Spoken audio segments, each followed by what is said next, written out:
Halo, Assalamualaikum warahmatullahi wabarakatuh. Selamat datang di podcast Talk Short Talk Online bersama saya Nida, dosen pembimbing online kalian.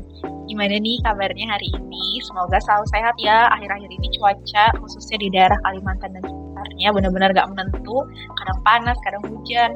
Jangan lupa jaga kesehatan dan semoga kita semua selalu dilindungi oleh Tuhan Yang Maha Esa. Nah, di episode pertama pekan lalu, di STO kita sudah membahas bersama dengan kamu Tiara Syifa mengenai referensi yang beragam dan berkualitas.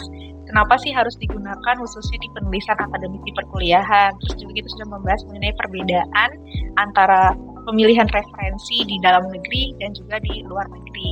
Nah, di episode kali ini kita akan membahas mengenai pengelolaan referensi yang beragam dan berkualitas. Kenapa sih referensi-referensi yang sudah kita kumpulkan dan kita gunakan dalam penulisan akademik tadi harus dikelola?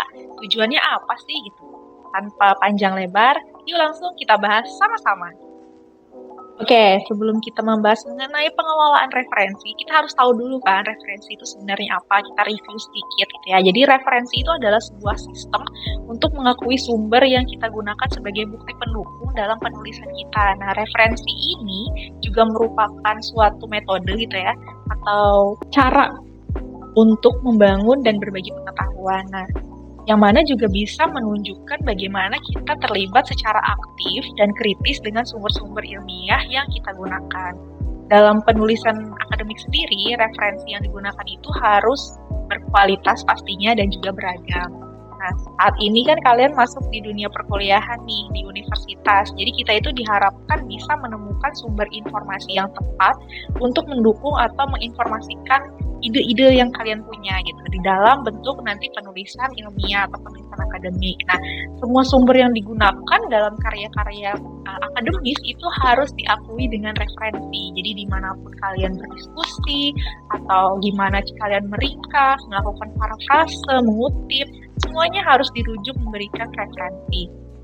Gak masalah misalnya kalian mau ngambil sumber dari buku atau mungkin dari situs web atau podcast atau misalnya video gitu dan sumber-sumber lainnya yang Anda rasa perlukan gitu yang kalian rasa penting untuk dimasukkan, itu semuanya tetap harus dirujuk atau dilakukan yang namanya kutipan terhadap referensi tersebut untuk menginformasikan bahwa saya melakukan pengambilan informasi dari sumber referensi ini. Nah, jadinya referensi ini bisa memberikan pembaca kita rincian nih tentang sumber informasi yang kalian gunakan dan di mana kita bisa menemukan sumber aslinya. Jadi referensi ini juga menunjukkan kepada orang lain bahwa ketika kita telah selesai melakukan penulisan akademik, maka bisa memberikan bukti pendukung yang valid terhadap ide-ide yang kita tuangkan dalam penulisan akademik tadi. Oke, jadi melakukan kutipan dari sebuah referensi gitu ya, bukan hanya sekedar tentang meningkatkan ilmu pengetahuan atau mengembangkan skill atau justru mungkin cuma untuk mendapatkan nilai yang bagus, tidak ya. Jadi ketika kita melakukan suatu kutipan, itu juga harus dilakukan dengan penuh integritas. Maksudnya gimana nih? Ini tuh untuk melatih kalian berlaku adil, kemudian juga memberikan kredit atau penghargaan yang layak gitu ya kepada para penulis yang kalian gunakan nih kerjaannya untuk mengembangkan atau untuk memperkuat penulisan diri kalian sendiri. Ini menjadi salah satu komponen yang penting karena pastinya juga untuk melatih kejujuran. Jadi secara garis besarnya ketika kita bisa menunjukkan nih sumber bukti gitu ya, referensi yang kita gunakan untuk mendukung ide-ide kita atau untuk mendemonstrasikan penulisan kita, itu sudah merupakan nilai yang plus gitu ya di dalam penulisan akademik. Jadi kita harus bisa untuk mengevaluasi, kemudian bisa untuk memilih dan bisa untuk mendiskusikan sumber-sumber yang kita gunakan sebagai bukti pendukung dari penulisan akademik kita. Oke, sekarang kita masuk ke pembahasan mengenai pengelolaan referensi. Jadi, pengelolaan referensi ini banyak ya caranya. Ada yang manual, ada yang otomatis, tapi kalau ada yang mudah, kenapa kita harus pakai yang sulit gitu kan? Apalagi sekarang kita sudah menyongsong era digital, di mana semuanya bisa dipermudah dengan berbagai aplikasi. Nah, salah satunya adalah aplikasi yang menunjang pengelolaan referensi ini. Kita sebutnya sebagai reference managers. Nah, sebenarnya reference managers ini tuh apa sih gitu loh? Reference manager ini tuh adalah aplikasi yang bisa membantu kalian untuk mengumpulkan, kemudian mengelola dan mensitasi material atau sumber-sumber referensi yang akan kalian masukkan ke dalam penulisan akademik kalian. Itu bisa memberikan kemudahan gitu ya, memberikan jalan yang simple untuk kalian ketika sedang melakukan penulisan akademik supaya tetap bisa keep track nih terhadap referensi-referensi yang kalian baca. Nah, kenapa sih kita harus menggunakan reference managers ini gitu? Jadi reference manager ini tuh membantu kalian untuk pastinya tadi sudah saya bilang untuk keep tracking reading kita, kemudian juga referensi kita, dan yang pastinya adalah untuk mempermudah kita menemukan informasi referensi gitulah untuk sumber-sumber yang ingin kita citasi. Jadi ketika kita menggunakan aplikasi-aplikasi ini pastinya kita bisa menghemat waktu dong untuk mengumpulkan, kemudian untuk mencari referensi yang ingin kita gunakan, dan tentunya ini bisa membantu kita, memberikan kita lebih banyak waktu untuk meningkatkan akuransi dan konsistensi penulisan akademik kita gitu ya. Walaupun sistem reference managers ini tuh bisa membantu kalian untuk mempertahankan konsistensi penulisan akademik, khususnya nanti di bagian citasi dan daftar pustaka, kalian tetap harus melakukan proofreading sendiri juga ya, karena proofreading yang dilakukan secara manual tentunya bisa lebih efektif karena kita bisa melihat di mana letak-letak kesalahan yang mungkin masih terselip di dalam penulisan akademik kita. Jadi sebenarnya kalau kita bahas mengenai bagaimana sih gitu loh cara dari reference managers ini tuh bekerja gitu ya. Jadi yang pastinya dia bisa mengkolek atau mengumpulkan reference dan menyimpannya di dalam suatu library khusus aplikasi tersebut. Jadi bisa berupa desktop atau bisa juga berupa akun yang tersynchronize di website.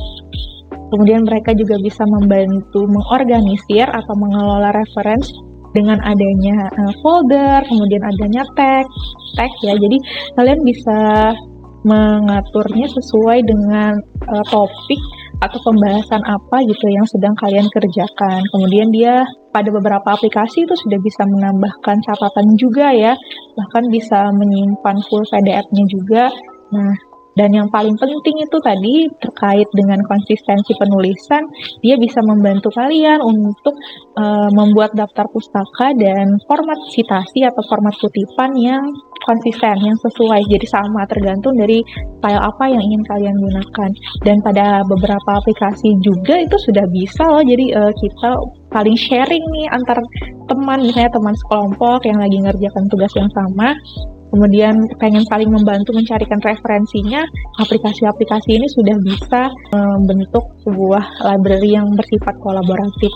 Nah, tingkatnya, jadi reference managers ini bisa mengumpulkan informasi mengenai referensi yang kita gunakan dari sumber-sumber yang lain, kemudian akan disimpan di dalam bagian yang ada di library aplikasi tersebut, dan kita bisa menggunakannya untuk mensintasi atau untuk memberikan kutipan pada penulisan akademik kita gitu.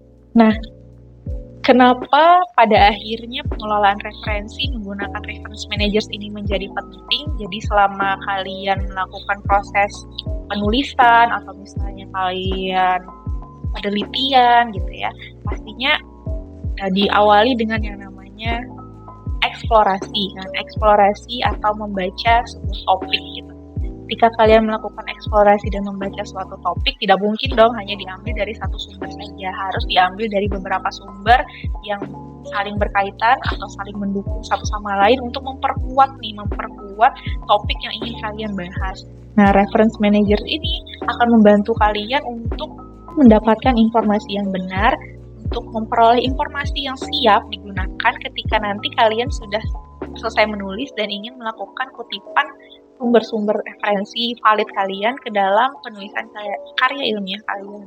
Untuk reference manager sendiri itu contohnya ada banyak, tapi yang paling sering digunakan dan yang paling umum digunakan itu adalah reference managernya seperti Mendeley, kemudian ada Zotero, dan juga ada EndNote.